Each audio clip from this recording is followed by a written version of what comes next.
अब आता है स्टाफिंग प्रोसेस, नियुक्तिकरण की प्रक्रिया। इसके चरण हैं। सबसे पहला चरण है मानव शक्ति आवश्यकताओं का आकलन, estimating the manpower requirement. नियुक्तिकरण के प्रथम चरण में या सबसे पहले कर्मचारियों की आवश्यकता का निर्धारण किया जाता है। आवश्यक व्यक्तियों की संख्या का निर्धारण करते समय आंतरिक पदोन्नति, अवकाश ग्रहण, नौकरी छोड़ने और पद मुक्ति आदि की संभावनाओं को भी ध्यान में रखा जाता है।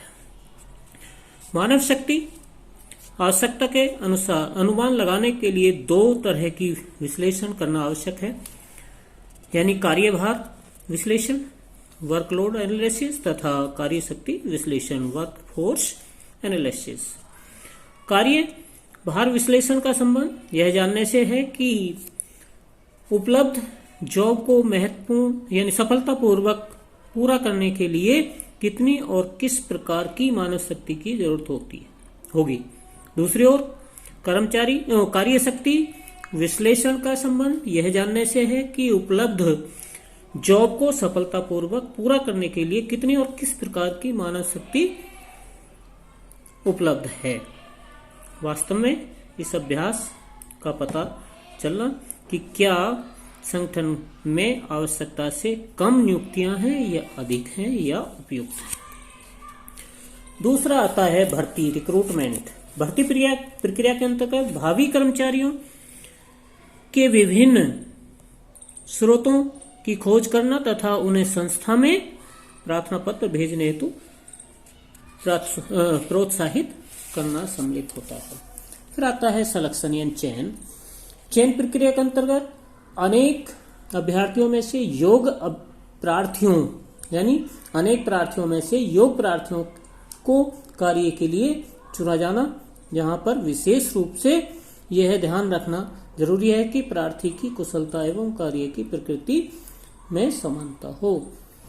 नेक्स्ट आता है कार्य पर लगाना तथा अभिविन्यास यानी प्लेसमेंट एंड ओरिएंटेशन।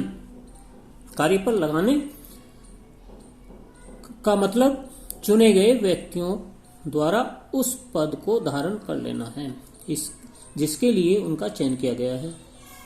अभिविन्यास के अंतर्गत कर्मचारियों को उसकी जॉब तथा संगठन से परिचित कराना है। अब आता है प्रशिक्षण एवं विकास, ट्रेनिंग एंड डेवलपमेंट। कर्मचारी नियुक्ति प्रक्रिया के इस चरण पर कर्मचारियों को प्रशिक्षण एवं विकास सुविधाएं प्रदान की जाती हैं ताकि उनका कुशलता एवं प्रभावपूर्णता में वृद्धि हो सके। नेक्स्ट इसके बाद है प्रगति मूल्यांकन, परफॉर्मेंस अप्रेजल। इस चरण में यह देखा जाता है कि कौन कर्मचारी कितना योग्य है। उसकी योग्यता की जांच करने के लिए उसे सौंपे गए कार्य तथा वास्तविक कार्य निष्पादन की तुलना की जाती है। नेक्स्ट आता है पदोन्नति एवं कैरियर नियोजन, प्रमोशन एंड कैरियर प्लानिंग। पदोन्नति का आधार सामान्यतः कर्मचारियों का संगठन के प्रति लगाव, अनुशासन, कार्यकुशलता आदि होते हैं। अतः नियुक्तिकरण प्रक्रिया में पदोन्नति के अंतर्गत कर्मचारियों को उनकी योग्यता के आधार पर संस्था में उच्च पदों पर नियुक्त किया जाता है। नेक्स्ट आता है 8वां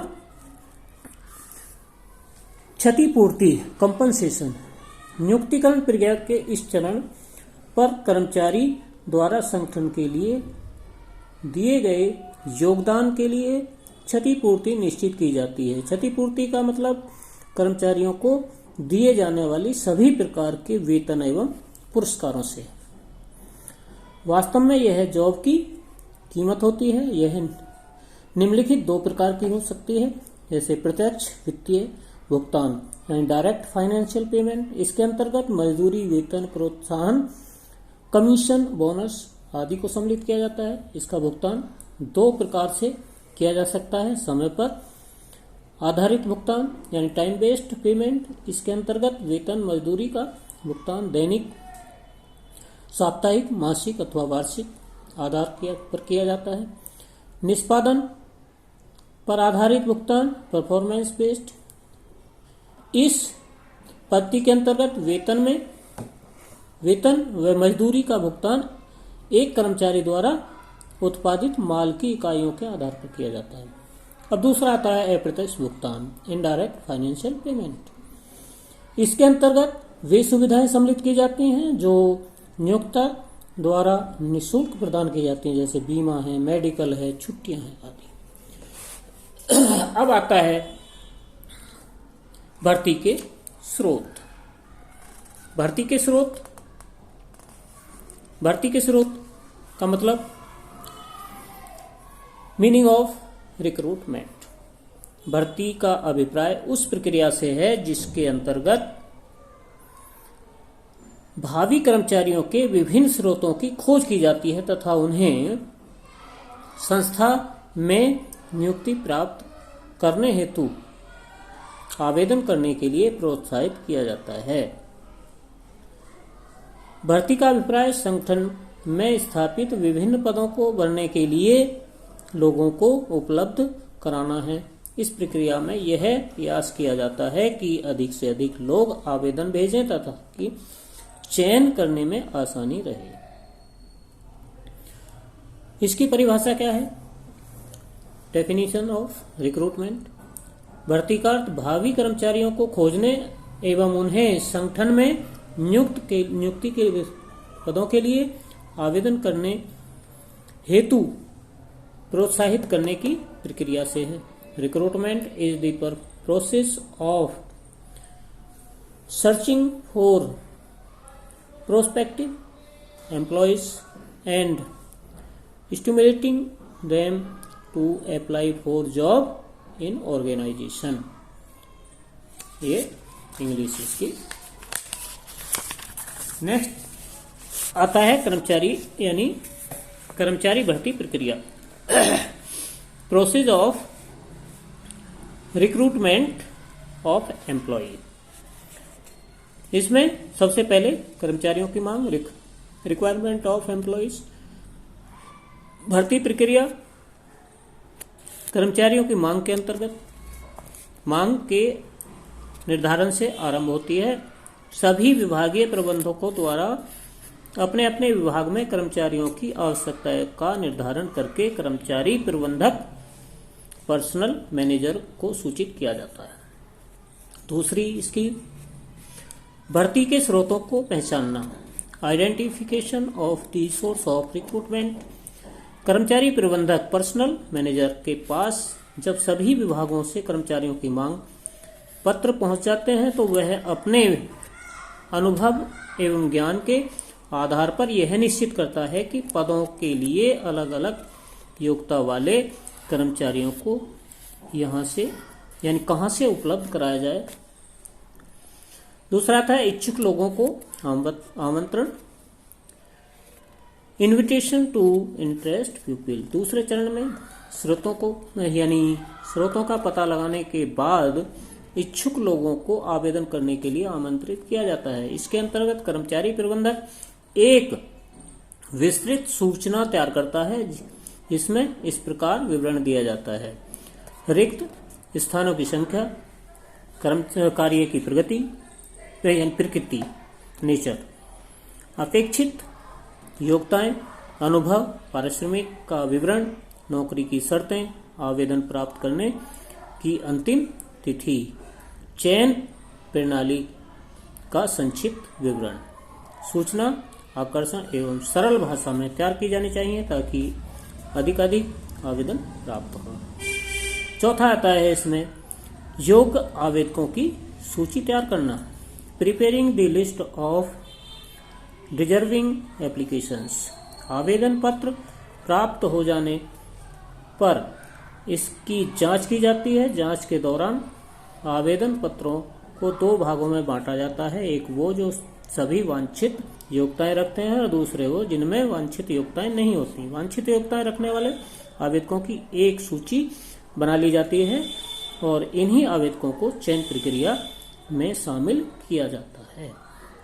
अब कर्मचारियों की भर्ती के स्रोत, source of recruitment of employees. कर्मचारी भर्ती प्रक्रिया का दूसरा चरण भर्ती स्रोतों की पहचान करना अत्यंत महत्वपूर्ण है। इसी पर संपूर्ण भर्ती प्रक्रिया की सफलता निर्भर करती है, क्योंकि यदि प्रबंधक स्रोतों की सही पहचान नहीं कर पाएगा तो योग्य कर्मचारी उपलब्ध नहीं होंगे और इससे संस्था के उद्देश्यों को प्राप्त करने में कठिनाई होगी।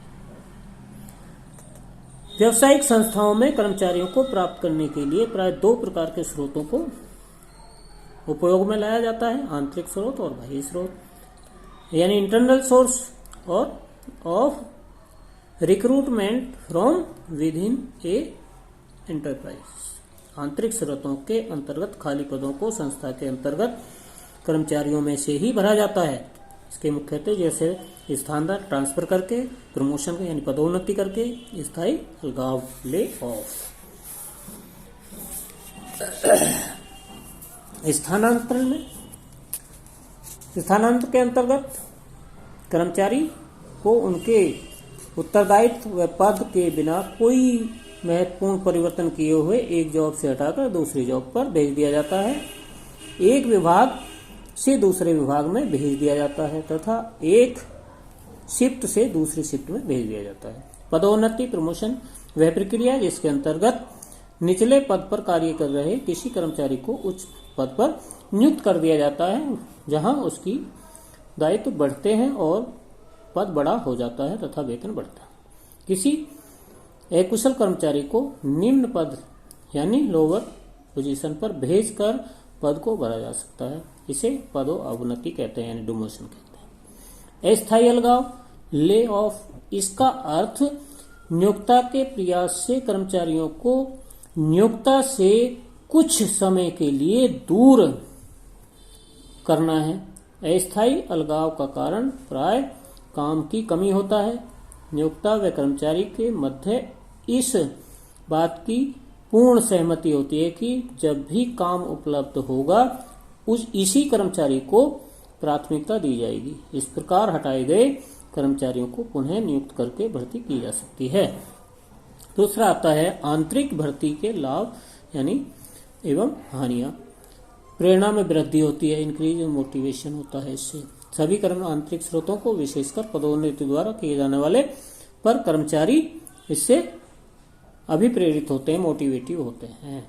यदि उन्हें पहले से ही मालूम हो कि उनकी पदोन्नति हो सकती है तो पद पर नियुक्त होने पर इच्छा उनके मनोबल में वृद्धि करेगी और कार्यों में अत्यंत कुशलता के साथ करेंगे। औद्योगिक शांति, इंडस्ट्रियल पीस। भर्ती के आंतरिक स्रोतों का प्रयोग किए जाने पर पदोन्नति की खुशी में कर्मचारी वर्ग संतुष्ट रहता है और इससे औद्योगिक शांति की स्थापना रहती है। सरल चयन, इजी सिलेक्शन। संस्था के अंदर काम कर रहे व्यक्तियों के बारे में हर तरह की जानकारी होती है और सही कारण उच्च इसका पद चयन करने में किसी प्रकार का जोखिम नहीं होता। प्रस्तुतिकरण की आवश्यकता नहीं, नो नीड ऑफ इंडक्शन। प्रस्तुतिकरण का मतलब कर्मचारियों को उस वातावरण से परिचित करवाना जहां उन्हें काम करना है। भर्ती में इस भर्ती के अंतर्गत यह जानकारी पहले से ही होती है। फिर आता है आंतरिक कर्मचारियों का समावेशन, एडजस्टमेंट ऑफ सरप्लस एम्प्लॉय। इसके अंतर्गत एक विभाग के अतिरिक्त कर्मचारियों को कमी वाले विभाग में भेज दिया जाता है और पूरी हो जाती है। मितव्ययिता स्रोत, इकोनॉमिकल सोर्स। यह स्रोत सार्वजनिक मितव्ययी है क्योंकि ऐसा करने से न तो स्रोतों की खोज की जा ही व्यय होता है और न ही लंबी प्रक्रिया में समय व्यर्थ करना पड़ता है। इसके अतिरिक्त उन कर्मचारियों को अधिक प्रशिक्षण की जरूरत भी नहीं होती। कर्मचारी भर्ती के अंतर्गत स्रोत निम्नलिखित हानियां और सीमाएं हैं। नवयुक्त कर्मचारियों के प्रवेश पर रोक लग जाती है कि अंदर ही करे जाए तो जो नए कर्मचारी हैं उनकी भर्ती नहीं हो पाती, उन्हें रोक लग जाती है उन पर। अब आता है कर्मचारियों का सुस्त होना, एम्प्लॉयज बीकन। भर्ती के आंतरिक स्रोत कर्मचारियों को निश्चित पदोन्नति की संभावना पैदा करते हैं और उससे सुस्त हो जाते हैं। नए संगठन के लिए उपलब्ध न होना, कोई नया संगठन है तो उसमें ये कर्मचारी इस केवल पहले से संगठनों पर ही संभव है। नए संगठनों में बाह्य स्रोतों का ही प्रयोग करना होता है, इसके अंतर्गत कभी भी जरूरत नहीं है। कर्मचारियों में प्रतियोगिता की भावना पर ठेस पहुंचती है। उन्हें पता है कि तो भाई मेरा नंबर बाद में आएगा, चाहे सफल भी हो। प्रतियोगिता की भावना को उत्पन्न होती है जब कोई अधिक योग्य व्यक्ति से सामना हो। वह भर्ती विधि योग्य कर्मचारियों के प्रवेश पर रुकावट पैदा करती है। अतिशीघ्र स्थानांतरण से उत्पादकता में नकारात्मक पैदा होती है। नकारात्मक। नेक्स्ट आता है भर्ती बाह्य स्रोत। भर्ती के बाह्य स्रोत। कर्मचारियों की भर्ती का बाह्य स्रोत का मतलब खाली पदों को भरने के लिए संस्था के बाहर से व्यक्तियों को आमंत्रित करना होता है। इसमें है जैसे इसके अधिक से अधिक व्यक्तियों के साक्षात्कार के उपरांत उपयुक्त व्यक्ति का चयन किया जाना जाए। और भर्ती के मुख्य बाह्य स्रोत निम्नलिखित हैं। प्रत्यक्ष भर्ती है, डायरेक्ट रिक्रूटमेंट है, आकस्मिक बुलावा है, कैजुअल कॉलर है, विज्ञापन माध्यम है, मीडिया, एडवर्टाइजमेंट, रोजगार कार्यालय, प्लेसमेंट एजेंसीज हैं, परामर्शदाता है, कर्मचारी खोजक हैं, कैंपस भर्ती हैं, संयुक्त व सिफारिश हैं, श्रम ठेकेदार हैं, प्रसारण और लैब यानी वेब प्रसारण। ये सभी इसके स्रोत हैं। 11 स्रोत हैं इसके। इसमें सबसे पहला है प्रत्यक्ष भर्ती। कभी कभी संस्थाएं रिक्त पदों की सूचनाएं को अपने पदों की सूचनाएं महत्वपूर्ण स्थानों के सूचना पटों पर चिपका देती हैं। ये सूचनाएं प्राय कार्यशाला यानी वर्कशॉप, कार्यालय आदि के उस पर होती हैं और इच्छुक व्यक्ति सूचनाओं से प्रेरित होकर वांछित पद के लिए आवेदन करते रहेंगे। नेक्स्ट आता है आस्किंग बुलावा। अनेक अच्छी संस्थाएं को समय समय पर योग्य या प्रभावशाली व्यक्ति आवेदन इस प्रकार से भेजते हैं कि आवश्यकता पड़ने पर उन्हें नियुक्ति के अवसर प्रदान किए जाएंगे। संस्था इन व्यक्तियों को इंतजार सूची तैयार करती रहती है और जैसे ही पद रिक्त होता है उन्हें बुला लिया जाता है। नेक्स्ट आता है विज्ञापन के माध्यम, मीडिया एडवर्टाइजिंग। विज्ञापन के बाहर से कर्मचारियों को खोजने में एक महत्वपूर्ण तरीका है। इस प्रकार उच्च स्तर एवं मध्य स्तर के पदों के लिए बड़ी मात्रा में लोगों को संस्था की ओर आकर्षित करते हैं। विज्ञापन स्रोतों रोजगार, टेलीविजन आदि पत्रिकाएं, ये सब इसके माध्यम है। रोजगार कार्यालय, एम्प्लॉयमेंट एक्सचेंज। प्राय प्रत्येक जिले में सरकार द्वारा रोजगार कार्यालय खोले जाते हैं जहां पर नौकरी के इच्छुक व्यक्ति अपना नाम दर्ज कराते हैं। इस प्रणाली के प्रबंधक अपने रिक्त पदों की सूचना रोजगार कार्यालय को भेज देते हैं और रोजगार अधिकारी अपने कार्यालय में दर्ज व्यक्तियों में से वांछित लोगों को प्राथमिकता के आधार पर उन्हें वहां पर भेज देते हैं। नेक्स्ट आता है प्लेसमेंट एजेंसीज। प्लेसमेंट एजेंसीज आजकल अनेक प्लेसमेंट एजेंसीज भी कर्मचारी की भर्ती का भारतीय स्रोत के रूप में उभर रही हैं, जिससे निजी लोगों द्वारा स्थापित की जाती हैं। इच्छुक व्यक्ति उनके पास काम के लिए आते हैं। प्राय वे उच्च और मध्य स्तर के इच्छुक लोगों को नाम दर्ज करते हैं और संस्था में आग्रह पर वो भेज देते हैं। नेक्स्ट आता है प्रबंध अथवा उच्च अधिकारी खोजक। आजकल बाजार में प्रबंधक स्पर्श यानी परामर्शकर्ता फर्में उपलब्ध हैं। ये फर्में मध्य स्तरीय और उच्च स्तरीय कर्मचारियों की भर्ती की विशेषज्ञ होती हैं। किसी संगठन में यदि कोई प्रबंधकीय पद रिक्त है तो उसे भरने के लिए इनकी मदद ली जा सकती है। ये पहले से ही प्रबंधकीय स्तर के लोगों को संपर्क रखते हैं।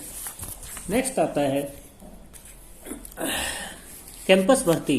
कैंपस भर्ती का मतलब शिक्षण संस्थाओं के अंदर से ही करने से है। अनेक बड़ी संस्थाएं युवा एवं प्रभावशाली व्यक्तियों को प्राप्त करने के लिए के इरादे से शिक्षण संस्थाओं का संपर्क करती हैं, जहां ऐसे व्यक्तियों को प्राप्त करते हैं। जैसे महाविद्यालय हैं, विश्वविद्यालय हैं, तकनीकी संस्थाएं हैं, ये सभी वहां पर मिल जाते हैं, वहां से संपर्क सीधे करती हैं। कर्मचारी द्वारा प्रस्तुति एवं सिफारिश, रिकमेंडेशन ऑफ एम्प्लॉयज। संस्था के अच्छे श्रम प्रबंध स्थापित करने के उद्देश्य से प्रबंधक कभी कभी भर्ती वर्तमान कर्मचारियों की सिफारिश से भी कर लेते हैं। पुराने कर्मचारियों को प्रोत्साहन मिलता है और नए कर्मचारी को पूरा किया जाता है। श्रम ठेकेदार, लेबर कॉन्ट्रैक्टर। ठेकेदार श्रमिकों एवं प्रबंधकों के बीच कड़ी के रूप में होते हैं। एक ओर वे श्रमिकों से संपर्क रहता है और दूसरी ओर प्रबंधकों के। जैसे ही प्रबंधक श्रमिकों की मांग करते हैं, ठेकेदार उनको उपलब्ध करा देते हैं। प्रसारण, टेलीकास्टिंग। आजकल बड़े संगठन टेलीकास्टिंग यानी टेलीविजन पर खाली पदों का प्रसारण प्राथमिकता दे रहे हैं और इसके दौरान वो उन्हें मिल जाते हैं। Web publishing. आजकल इंटरनेट भर्ती एक महत्वपूर्ण माध्यम बन गई है। इंटरनेट पर भर्ती के लिए विशेष वेबसाइट बनाई गई हैं। इन पर प्रार्थियों को जानकारी प्राप्त होती है और जिस प्रकार कंपनी को किस योग्यता के व्यक्ति चाहिए, वांछित योग्यता रखने वाले व्यक्ति वहां पर पहुंच जाते हैं। अब इसकी हानियां क्या है? हानि भी इसकी है योग्य कर्मचारी, यानी लाभ है इसका योग्य कर्मचारी। पहला लाभ, इससे योग्य कर्मचारियों की उपलब्धता हो जाती है। विस्तृत चयन, वाइडर चॉइस। भर्ती के बाह्य स्रोत का उपयोग करने के लिए आवेदकों की संख्या बढ़ जाने के कारण चयन का क्षेत्र विस्तृत हो जाता है। सभी प्रकार के आवेदन योग्यता की जांच करके अच्छे व्यक्तियों को नियुक्त किए जाते हैं। नवीन गुण, फ्रेश टैलेंट। संस्था के बाहर से आने वाले नए नए व्यक्तियों और आधुनिक विचार वाले व्यक्तियों संस्था में आ जाते हैं। प्रतियोगी भावना, कर्मचारी यानी वर्तमान कर्मचारियों के बाह्य कर्मचारियों के प्रवेश की प्रतियोगिता की भावना पैदा होती है। इससे बढ़िया निष्पादन होता है। पक्षपात की कम संभावना। इससे बाह्य भर्ती करने के प्राय सभी आवेदकों के लिए नए होते हैं और किसी प्रकार की पक्षपात नहीं होता। नेक्स्ट आता है उपयुक्त यानी वर्तमान स्टाफ में संतुष्टि। बाह्य स्रोतों की प्रणाली अपनाने में वर्तमान कर्मचारियों की पदोन्नति के अवसर प्राप्त हो जाते हैं। प्रत्येक यानी पदोन्नति की उम्मीद न रखने के कारण कर्मचारियों के मनोबल में कमी आती है और पूरी निष्ठा लगन काम नहीं करते।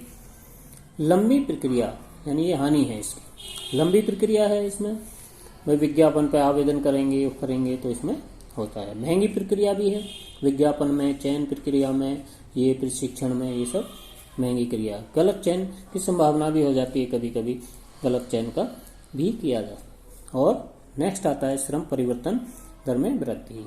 जब कर्मचारियों को यह जानकारी हो जाती है कि उन्हें संस्था में ऊंचे पदों पर नियुक्त नहीं किया जाएगा तो